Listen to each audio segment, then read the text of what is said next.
Hey everybody! In today's video, I wanted to show you how to soften detailed stamp images with the simplest of supplies, just some graphite. I have this beautiful tennis shoe image from Picket Fence Studios. This is part of the new release, and it's really super fun. And then I have some pencils. And this set that I'm using includes a range of H pencils and a range of B pencils. Now, H and B are used to indicate two things, starting with H and B. H indicates the hardness of a pencil, and B indicates the blackness of a pencil. For this project, I wanted to have pretty soft and pretty dark pencils, so I'll be using several. You can decide what you're most comfortable with in terms of hardness and blackness of a pencil. You can also just use a regular number 2 pencil and see how that works. I tend to prefer drawing pencils because I do like that range. You're going to see at the end of this video how different rated B pencils look from each other.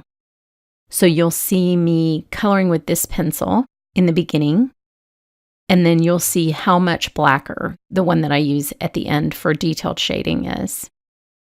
Now, I've stamped this image in Whisper ink. You could also use Fadeout ink from Ink on 3. I wanted a non-neutral ink. I wanted a little bit of yellow to show through. These shoes are such a classic image. This is, I don't know, something that I think everybody can sort of identify with and has probably owned this particular type of shoe at one point in their life, and they're very popular now. But I wanted to have just a little bit of a warm tone show underneath the pencil. And since Fadeout ink is perfectly neutral, I went with the Whisper to get just a little bit of yellow in there. And that's because who has a pair of tennis shoes that's just perfectly clean all the time? No one. I wanted these to look very real. Now, this is an incredibly detailed image with a lot of sketching in it. Each one of the seams are dotted as they would be with any kind of stitching on a shoe, but I'm covering those up with straight lines because I didn't feel like sitting there and going over every single stitch, and the technique that I'm going to show you would erase that type of detail anyway. So if you have an extremely detailed stamp, this is a very quick and easy way to soften it down and make it look like you have created a pastel painting or a charcoal drawing without kind of the mess of charcoal, because charcoal is a little bit messier than graphite. I'm keeping the mess to a minimum, no dust, with just a regular graphite pencil, but I'm getting that same look that I used to really enjoy getting when I was in drawing classes in college. Which, by the way, for the most part, with a few exceptions, I was terrible at it. Unfortunately, the one drawing that I really loved that I did in this class, my art teacher actually stole it. Not even kidding. He was kind of an odd bird, but I'm still mad about that because it was a stippling drawing that I did of a shirt sleeve, and it was amazing. And clearly he thought so too because he took it along with some other students' art. Not cool, man. I'm still looking for you, buddy.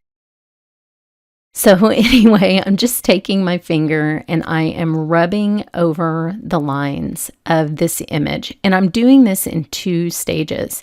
So I'm working with the lighter pencil here to get the basic design of the shoe down and to soften it a little bit with my finger. So you can see how much softer and sort of out of focus the image becomes. It's just kind of a beautiful alternative to an image stamped in black ink, I think. And then in the second stage, I'm going to go back and add just a little bit of shadowing with the same pencil. Then in the third stage, I will add a darker pencil and much more pronounced shading, as you'll see. At this point, the image still looks very flat. To me, that's what the beauty of going back and doing detailed shading is it is the darkest shadows on your image that will make your image look the most three-dimensional. So I will repeat this process with the second shoe.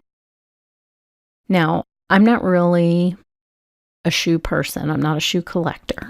I can say that. I like my shoes to serve, a practical purpose of letting me walk around out in the world. But I am a bit of a walking shoe connoisseur. I did the 60-mile Susan Komen breast cancer walk years ago, where we had to walk 20 miles a day for 3 days in a row in Dallas. Thankfully, it was cool. We really lucked out. It was in October. And I trained for a long time, for many months, for that event. And I went through many, many pairs of shoes, and I learned a lot about what kind of shoes you need and about how to take care of those shoes. One thing that people don't know about tennis shoes or other shoes that you're wearing in those conditions where you're wearing them for a long period of time is that if you walk every day, which I was walking sometimes 17 miles a day in my final training walks, if you walk every day, you have to have at least 2 pairs of shoes because the shoes get very compressed during a long daily walk and they get some moisture in them. And you need to let those dry out and fluff back up for 24 hours before wearing them again. So when I finally found a great shoe store, highly recommend Caravel in Austin, and I learned they teach you all kinds of things about the shoes. And one of the things they teach you is to let your shoes rest in between long walks. So for me, since I was training for something, the easiest thing to do was just get 2 pairs of shoes. But if you just have 1 pair of shoes, then you just let them rest and you take a day off and then go the next day on your walk. The foam, if you use insoles, but also the foam just in the shoe itself, if you compress it day after day after day, it will never rebound and give your foot the support that you need. So I bet you didn't think you were going to get some good walking shoe advice here on my channel, but sharing is caring. So there you go. Give your shoes a rest. Now I have this second shoe all ready to be rubbed and softened down. And again, that one also looks very flat. So I'm going to go with the next blackest pencil, which I'm looking for. These are kind of pretty, kind of silvery. And you can see immediately when I put this down, the difference in the tone between the first pencil and the second pencil. And so if you have a 2B pencil and you go to a 4B pencil or a 6B pencil, you're going to see a big difference in the way that looks.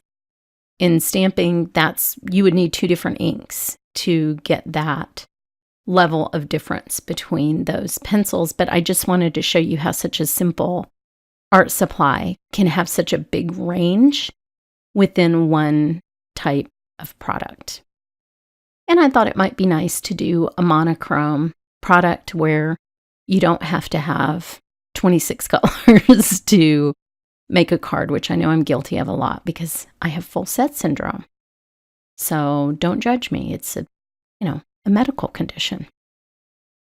But as I go in underneath the laces, what you'll see, especially since you're sitting a little bit farther back from the image, is you can see how much more dimension that adds to the image. So the shoe on the left already looks more three-dimensional than the shoe on the right, just with the addition of a little bit darker bit of shading in the places where shadows would naturally fall underneath the shoelaces. I'll also go back and darken the little grommets that the laces come in and out of, and you'll see how much more 3D that makes them look. It's really a pretty quick image to color. With graphite, there are a couple other mediums that I really like. There's a graphite putty from Viarco, and there is also, they actually make quite a few products. They make a water-soluble graphite that I love, and there are some videos with water-soluble graphite on my channel.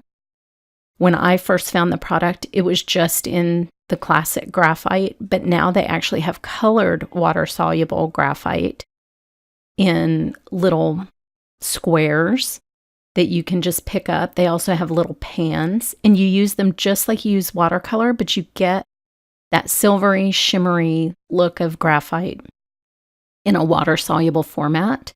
And I just think it's phenomenal. Graphite's one of my favorite things, even though people might think it's boring because it's gray. It's really a pretty versatile stamp medium. So here's what that looks like finished. You can see how much darker the shadows are and how that makes it look more 3D. And I do have some more goodies on my blog today from this release. I'm at Creativation, but all of these products come out today, so I wanted to share them with you. So head over to my blog to take a peek at those. And thanks so much for watching.